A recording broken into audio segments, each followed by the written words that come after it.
그리고 가기 전에 사전 주변 정보를 다 파악해야 돼요.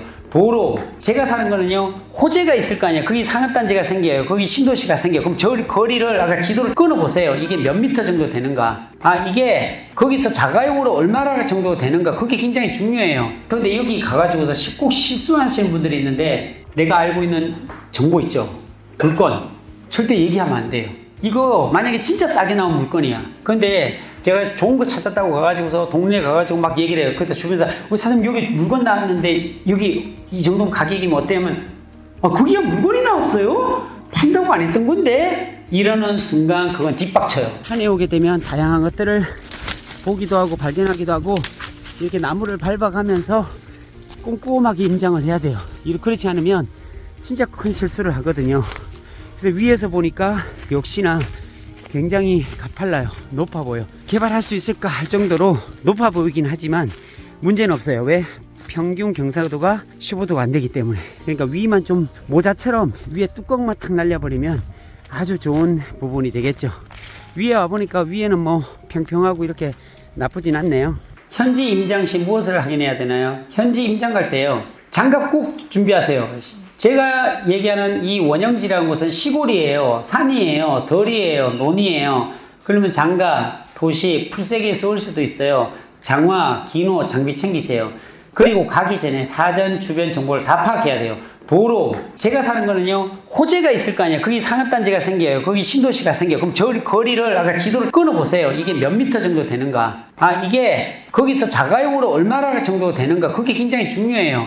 거기에 산업단지에 종사하는 사람들이 이까지 내려올 수 있는 위치인가가 결정이 되는 거거든요. 그래서 요거를 꼭 체크를 해야 돼요. 그리고 가가지고 주변 사람을 많이 만나세요. 동네 사람도 만나고 이렇게 얘기하세요. 그런데 여기 가가지고서 꼭 실수하시는 분들이 있는데, 내가 알고 있는 정보 있죠? 물건. 절대 얘기하면 안 돼요. 이거 만약에 진짜 싸게 나온 물건이야. 근데 제가 좋은 거 찾았다고 가가지고서 동네에 가가지고 막 얘기를 해요. 그때 주변에서 사장님 여기 물건 나왔는데 여기 이 정도 가격이면 어때면 거기가 물건이 나왔어요? 판다고 안 했던 건데? 이러는 순간 그건 뒷박쳐요. 보통 전문용어로 뒷박 맞는다 그래요.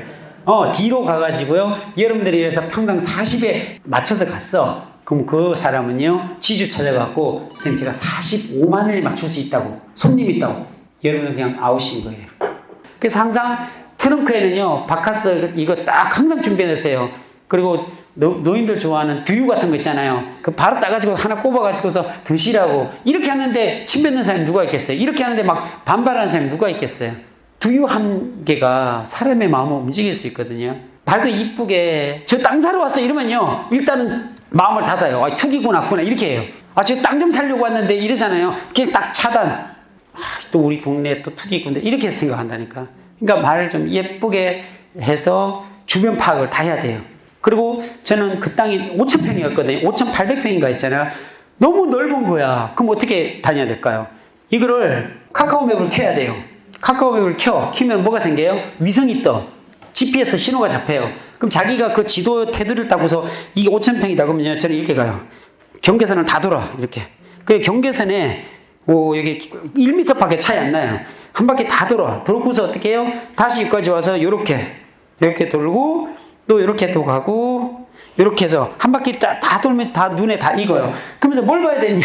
그냥 땅 밟기 하라는 게 아니고요. 여기 묘지가 있는지, 암석이 있는지. 왜? 나중에 공사할 때 보면 암반이 있고 이러면 파기도 어렵잖아요. 그리고 여기 보호수가 있는지, 소나무가 가득 찼는지. 소나무가 가득 차면 또 안 돼. 150% 이상 넘어가잖아요. 그럼 또 개발이 안 돼. 못 자르게 돼. 그리고 보호수 같은 거 있잖아요. 그런 게 있으면 또 안 돼. 그리고 여기 묘지가 있는지, 살아있는 묘지인지, 관리가 되고 있는 묘지인지. 관리가 안 되면 상관없어요. 관리가 안 되면 신문 공고 내면 6개월 만에 없앨 수 있거든요. 근데 관리가 되고 있는 묘지가 어떻게 중간에 박혀있다. 이건 좀 조심해야 돼요. 그럼 이게 협상이 될 수 있는 건지 이것까지 다 알아봐야 돼요. 그러니까 철저하게 임장을 다니면서 거기에 그 5,000평이나 되니까 계곡이 있을 수도 있잖아요. 또 이렇게 계곡이 있는지, 흙이 잘 파이는 건지 다양하게 봐야 돼요. 그리고 숲이 너무 울창해도 안 돼요. 울창한다는 걸 그걸 울패도라고 그러거든요. 울패도가 잎이 다 가려져가지고 태양이 안 보일 정도다. 이것도 허가를 안 내줄 수 있어요. 그러니까 그런 것들을 다양하게 꼼꼼하게 다 짚으려면 현장에 가가지고서 계속적으로 돌아다니면서 확인을 해야 돼요. 이게 쉬운 게 아니라고요. 이게 집에서 이렇게 보고 갖고 될 일이 아니에요. 땅을 사는데 확실하게 해줘야 돼요. 그리고 이 길을 그 땅과 붙어 있는 도로 있죠. 도로가 있는지 배수로 있는지, 그리고 내 땅 경계선으로 다닐 때 이게 뚝 떨어지는지, 뚝 떨어져 있으면 옹벽을 또 공사해야 돼요. 옹벽이 이제 허가가 날 수 있는지 없는지 이런 걸 다 봐야 되고, 또 너무 이 경사가 져 있으면 제외지라고 또 발생이 돼요. 이게 못 쓰는 땅이 있을 수 있어요. 제외지가 발생이 되면 그게 이제 있을 수 있는지, 이런 것들 제가 다 말씀드렸죠. 그리고 또 하나, 내 땅 주변으로 붙어 있는데 맹지가 얼마나 붙어 있는지, 그 나중에 맹지 작업을 할 수 있잖아요. 이것까지 볼 수 있고, 그리고 내 땅에 국어가 붙어 있다. 그러면 그 국어로 해가지고서 시유지, 국어를 통해 가지고 빠져나갈 수 있는 건지, 도로로 내가 만들어 쓸 수 있는 건지, 이런 것까지 다 봐야 돼요. 그리고 난 뒤에 마지막에 어디 가야 돼요? 동료부동산에 꼭 들려야 돼요. 왜 들릴까요? 부동산에도 정보를 잘 알고 있잖아요. 이 동네 호재라든지 이런 걸 다 알고 있거든요. 그러니까 이 땅 사러 왔다고 하면 안 되고, 동네 예쁜 전원주택 하나 좀 보러 왔다고 하면서, 이 동네가 어때요? 이 주변에 뭐가 들어와요? 도로는 왜 넓혀질까요? 저 뒤에 너머에 드라마 세트장인데 그거는 언제쯤 들어와요? 뭐 이런 얘기들 하면 잘 얘기해줘요. 현장에서 들려주는 땅 이야기. 안녕하세요, 오픈마인드입니다. 제가 오늘 찾은 현장은 경기도 용인시 처인구, 그리고 요즘 아주 핫해질 지역 원산면입니다. 원산면에 임야가 하나 나왔는데 이곳에 임장을 왔습니다. 그런데 이렇게 임장할 때 유의사항이라든지 또 꼼꼼하게 짚어봐야 할 내용들이 있어서 제가 임장을 하면서 동영상 촬영을 통해서 토지를 배우고자 하시는 분들에게 도움이 될 수 있도록 하겠습니다. 먼저 이렇게 임장을 올 때는 단단히 갖춰야 돼요. 장화를 신는다든지 튼튼한 등산화를 신는다든지 긴팔을 꼭 입어야 되고요. 이렇게 니엇니엇 가을이 지나가는 이러한 때는 또 산속은 춥습니다. 매우 춥기 때문에 점퍼도 입고, 이렇게 해서 산 구석구석을 좀 살펴야 돼요. 오늘 제가 나온 이곳 원산면의 임야는 약 7,000평이 넘어요. 이런 7,000평이 넘기 때문에 굉장히 많은 곳을 돌아봐야 돼요. 왜냐하면 내가 이곳을 매입할 계획을 가지고 있으면 당연히 경사도라든지 인목도를 짚어봐야 돼요. 그리고 이곳에 묘가 있는지, 그리고 중간중간에 보수가 있는지, 그리고 급경사라든지 골짜기라든지 아니면 돌 같은 게 있는지, 이런 다양한 것들을 꼼꼼하게 짚어봐야 돼요. 밑에서 보면은 도로나 배수로가 확보가 돼 있어서 개발하는데 문제가 없을 것 같다고 생각되지만, 사실은 밑에서 위를 보면 그렇게 높지 않아요. 근데 위에서 밑을 보면요, 굉장히 경사도가 가파르고 과연 이런 곳을 개발할 수 있을까라는 의문이 들 정도거든요. 지금 현장에서 보는 이 부분 같은 경우도 이 바깥이 도로입니다. 저기 사이사이 보이나요?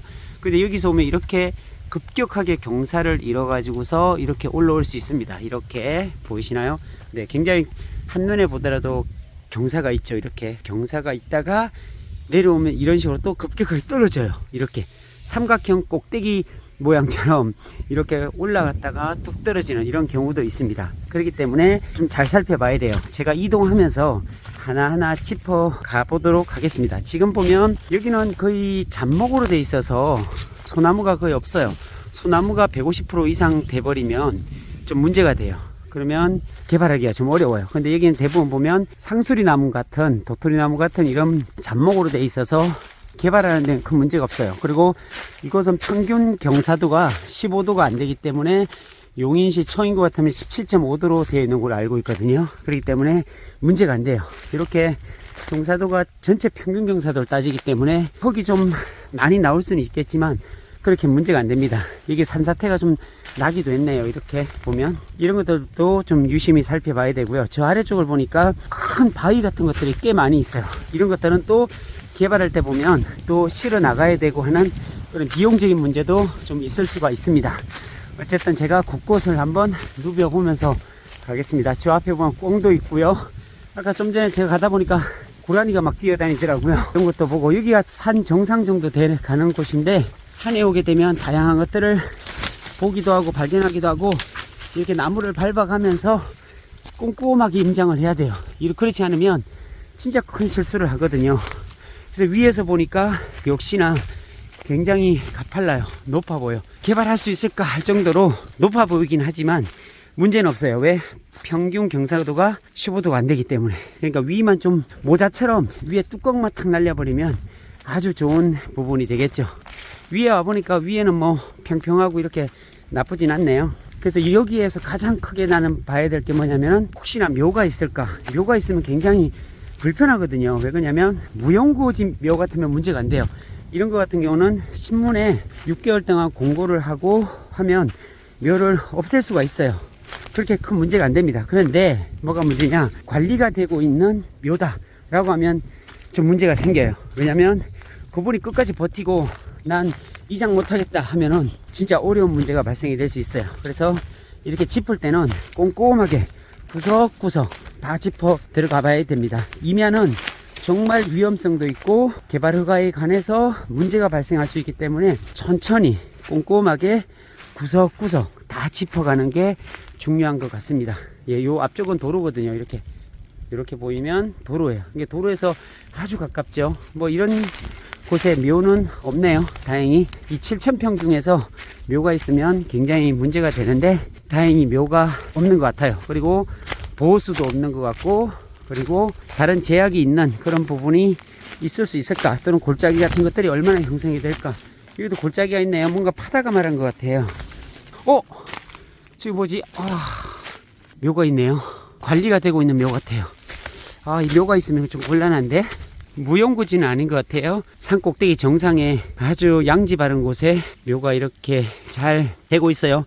아마도 이번 추석 때 관리가 되고 있었던 것 같아요. 좀 벌초도 해놓은 것 같기도 하고요. 네, 이런 거는 관리가 되고 있는 묘라고 봐야 되거든요.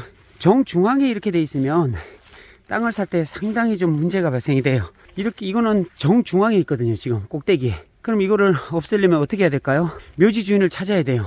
묘지 주인 찾기도 되게 어려워요. 이런 곳은 어디 주소가 있는 것도 아니고요. 언제 찾을 수 있냐면 추석 때밖에 없어요. 추석 때 성묘하러 올 때 여기다가 어떤 연락처를 남긴다든지 편말을 꽂아가지고 어떤 개발 계획에 대한 내용도 써주고, 이것은 우리가 개발해야 된다. 그래서 길도 없을 수 있고 묘지가 주변에 훼손이 될 수 있으니까 꼭 연락하시라고 이렇게 해야지만 찾을 수가 있을 수도 있고요. 또는 주변 인근에 이 탐문을 해서 이쪽 주변에 있는 어떤 동네 사람들에게, 이장님이나 주변 사람들에게 물어서 찾을 수도 있거든요. 어쨌든 이런 것들이 있게 되면 개발하는데 굉장히 제약적인 문제가 발생이 될 수 있겠죠. 한참 개발해야 되는데 여기만 빼놓고서 개발할 수 없잖아요. 또 이것 때문에 돈이 진짜 여기는 수십억 들어가는, 거의 70억 80억 이상 되는 그런 땅이기 때문에, 원산 땅이 굉장히 비싸졌잖아요. 싼 땅이 아니거든요. 근데 평수도 크고 이러다 보니까 7, 80억 이상 들어가는 땅을 사는데 묘지가 있다. 이건 굉장히 심각한 문제가 발생될 수 있는 그런 부분입니다. 그럼에도 불구하고 이게 묘지가 해결이 된다면 아주 좋겠죠. 경사도도 낮고 소나무도 없고, 보시다시피 잡목들로 돼 있고, 이거 다 베버리면 아무것도 아닙니다. 이렇게 보시다시피 앞쪽에 보면 또 도로가 있고요. 그리고 또 저쪽에 보면 호수도 이제 보이네요. 바로 호수도 있고. 입지를 보면 제가 땅을 볼 때 몇 가지를 보거든요. 제가 땅을 보는데 정말 고려하는 그런 사항들이 한 4가지가 있어요. 어떤 4가지냐면, 이건 정말 핵심적인 부분이니까 잘 기억하셔도 좋을 것 같아요. 이 4가지만 여러분들이 파악할 수 있고 확인하고 땅을 사면 절대 문제가 되지 않고, 그리고 이게 이 4가지 조건에 맞았다 라고 하면 여러분들은 초특급 부자가 되는 데는 아무런 문제가 없어요. 첫 번째가 뭐냐면 개발지예요. 뭐니 해도 개발지 주변의 땅을 사면은 아주 좋습니다. 절대로 물리지도 않고요. IMF가 와도 상관이 없습니다. IMF가 와도 개발지는 여전히 개발이 되고요. 금융위기가 와도 개발이 되는데 문제가 없어요. 그런 개발지 위주가 첫 번째고요. 두 번째, 입지입니다. 개발지 중에서도 도로가 나고 산업단지가 나고 신도시가 개발되는 그 주변 아주 입지가 좋은 땅들을 사게 되면 전혀 문제 없습니다. 숨 좀 고르고 갈게요. 제가 온 산을 다 돌아다니다 보니까 제가 체력이 좋거든요. 저는 아침 5시 반에 일어나서 축구를 해요. 2시간 동안 러닝을 하고 축구를 하고 매일 그렇게 합니다. 저녁에는 또 신도시 주변을 뛰어다니는 체력인데도 이렇게 등산을 하면 또 털려요. 쓰는 근육이 털려서 등산을 왔다 갔다 이렇게 오르막 내리락 하면 숨이 찹니다. 어쨌든 제가 땅을 사는 4가지 기준이라고 그랬죠. 첫째는 호재가 동반된 개발지 주변의 땅을 산다. 두 번째는 입지가 좋아야 돼요.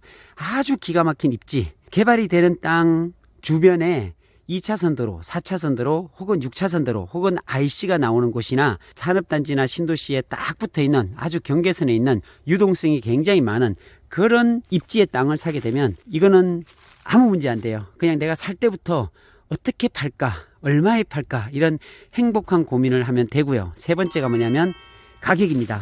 아무리 개발지 주변 입지가 좋아도 단가가 비싸면 평당가가 300만원, 400만원, 500만원이면 아무 가치가 없습니다. 비싸게 사봤자 내가 나중에 결국은 팔아야 되는데 비싸게 사면 비싸게 팔 수밖에 없거든요. 그럼 사람들이 사질 않아요. 적당하게 매매가 돼야지 비싸게 내가 내놓으면 매매가 안 되겠죠. 그래서 반가격에 사야 돼요. 그 주변에 땅값이 나오는 가격에 반값에 산다면 아주 좋은 투자다라고 보면 됩니다. 그리고 마지막이 있어요.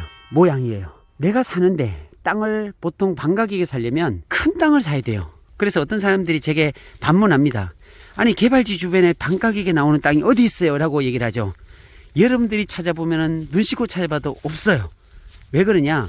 200평짜리, 300평짜리, 400평짜리 이렇게 조그만한 걸 살려고 하니까 나오지가 않죠. 그런데 제가 사는 땅들은 거의 반가격에 저는 다 삽니다. 왜 그러냐면 3000평짜리, 5000평짜리, 10,000평짜리 뭐 이런 거 그다란 걸 사는데 그것도 몇 억짜리가 아니라 30억짜리, 50억짜리, 80억짜리 이런 걸 사니까 반가격이 나옵니다. 자, 이제 이해가 되셨죠? 시청자분들과 저와의 차이는 규모의 경제입니다. 반가격에 사는 이유는 엄청나게 큰 땅의 가격도 몇십억짜리니까 반가격이 나옵니다. 자, 그래도 이게 안 되면 안 돼요. 어떤 거냐? 마지막 모양. 들어가는 도로가 6m 도로, 뭐 8m 도로 이렇게 붙여 있으면 안 돼요. 제가 그 모양을 강조하는 이유는 나중에 살 때 이미 이건 잘라 팔기로 결정이 돼 있을 정도의 입지라든지 모양 결정이 돼야 돼요. 가령 들어서 들어가는 입구가 10m, 6m 밖에 안 되면 이런 것들은 과감하게 포기합니다. 그럼 제가 사는 땅은 어떤 모양이냐? 기단하면서 도로에 100m나 200m 막 이렇게 300m 붙어 있어야 돼요. 그러면 나중에 원형지로 팔 때도 어떻게 해요? 잘라 팔면 되거든요. 도로 따라 잘라 팔면은 매매에 의한 분할이 있을 수 있죠. 우리가 분할은 여러 가지 종류가 있지만 매매에 의한 분할, 그 다음에 허가에 의한 분할 이렇게 나눌 수가 있겠죠. 이런 것 같은 경우는 제가 매매에 의한 분할로 개발하지 않고서도 300평, 400평, 500평 이런 식으로 잘라 팔 수가 있기 때문에 크게 문제가 되지 않아요. 가령 들어서 5,000평의 땅을 사더라도 굉장히 크잖아요. 그런데 이거 500평씩 10개로만 자를 수 있다면 도로에 다 붙여가지고 아주 쉽습니다. 그런 땅을 이 4가지 특징을 가진 땅을 사게 되면 금상첨화 아주 좋은 투자가 될 수 있어요. 그렇게 되면 사이즈가 너무 커도 아주 커도 아무 상관없습니다. 결국은 내가 반에 사가지고 시세대로 팔면 됩니다. 그럼 이런 땅들은 결국은 결과가 어떻게 되냐면 시세보다 반가격에 사서 시세대로 파는데 그 산 사람이 한 1년, 2년 지나면 또 따블이 돼요. 그 정도예요. 그래서 제가 핵심적인 노하우를 말씀드리면 개발지 주변에 있는 땅을 사되 입지가 기가 막혀야 되고 땅값은 반값이어야 되고 모양은 반듯한 직사각형 모양이나 도로 따라 길게 붙어 있는 모양의 땅을 사면 아무런 문제가 없다. 이런 말씀을 드립니다. 자, 오늘은 제가 이렇게 현장에 나와서 임장을 하면서 특히 임야에 대한 임장이기 때문에 굉장히 중요해서 현장 꼭대기까지 와서 살펴보았습니다. 이런 고급 정보나 기술들은 여러분들이 임장을 수시로 다니면서 몸으로 직접 배워야 가능합니다. 이론적으로 배워서는 절대 안 됩니다.